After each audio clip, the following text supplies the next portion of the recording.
Welcome back. Well, Labor has been appointing senior public service roles and plum board positions to mates, and they've been hiding this, allegedly, for over 2 years. This was exposed in a scathing government-commissioned report by former Public Service Commissioner Linnell Briggs over 2 years ago. It said too often government appointments looked like forms of patronage and nepotism that should have no place in the modern Australian society. And joining me now to discuss is Liberal Senator Dave Sharma. Dave, thanks for your time. Now, this is quite an extraordinary accusation here. So what are the implications of this nepotism? Well, I think the thing to know here, Sharri, is that this report that the government commissioned, they've been sitting on it for well over 2 years now, I think almost 2.5 years.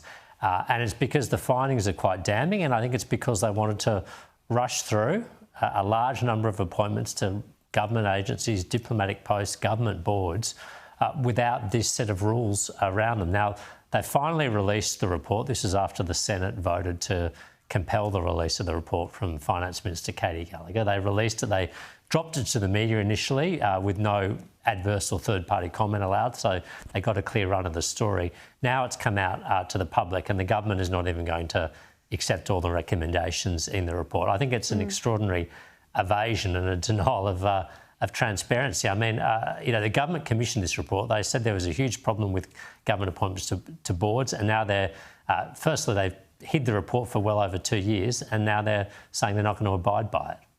Unbelievable. Well, Finance Minister Katie Gallagher was asked why it took so long to release this report. Here she was.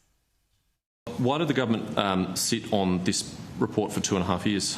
Because we were finalising the appointments framework, which has now been done, and this review was informing that.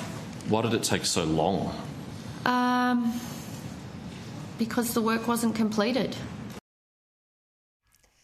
Well, what do you think about that response? The work wasn't completed.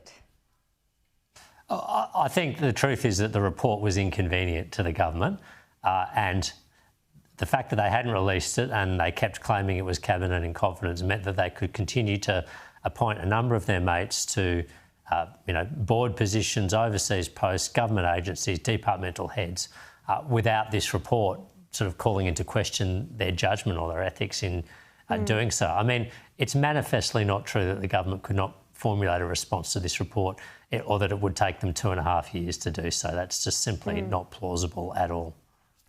I want to turn to this national security issue about the definition of counter-terrorism.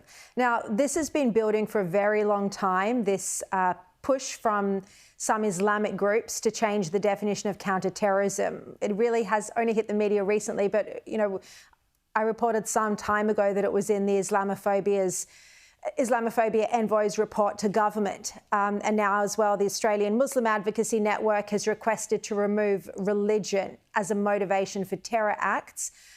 Here is the Special Envoy to Combat Islamophobia, Aftab Malik. Have a look.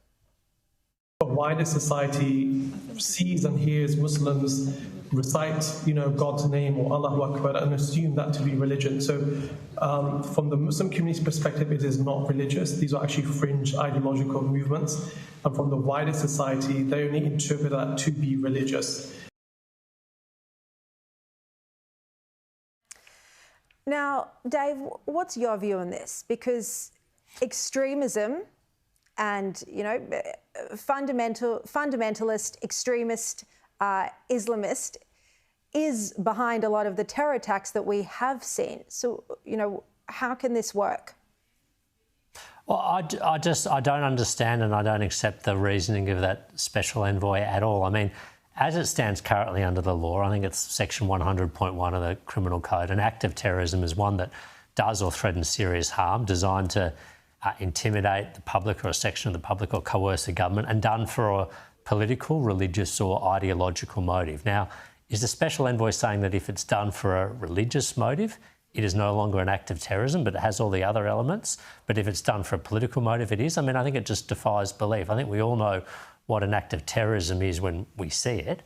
And we all know that if it's driven by a political, religious or ideological motive, not a criminal motive, not a personal motive, then it meets the definition of a terrorist test. I don't understand how you could... Is this designed to say, give people a pass that if they commit what we would all consider to be a terrorist act, but they say it was for religious purposes, then it's no longer considered to be a terrorist offence, it's just a criminal offence? I mean, I don't think anyone in the public or anyone in their right mind would accept that.